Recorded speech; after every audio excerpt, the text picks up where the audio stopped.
I want to mention that if you want this, your joining right here for your skirt, if you want it to perfectly match where your dart will be, which I would recommend, what you simply want to do is to measure the distance you have from one point of the center panel to the other end of the center panel where you join them to the side.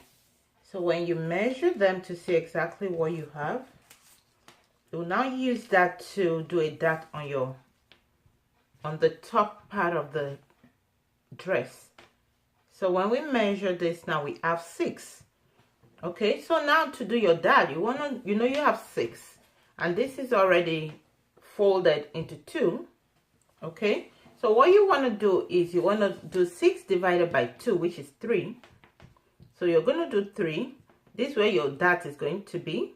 But remember that you're going to need to fold this in by ½ an inch on both sides, which we already put into consideration when we were cutting the fabric earlier. So you know you have an additional 1 inch for your dart. So what we're going to do here is you're going to measure your 3 inches plus half. So you need 3½ So this is where you're going to put your mark for the dart.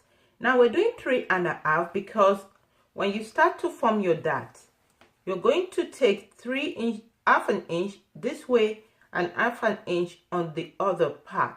When you start sewing, you're going to sew by ½ an inch allowance like that. So half plus half is 1 inch, which is the extra inch we put earlier, we had it when we're cutting.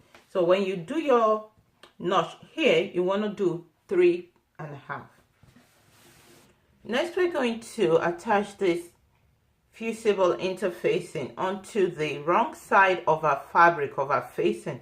So you just place your interfacing on your fabric and just press it with an hot iron. And when you do so, you use the side that has the glue on.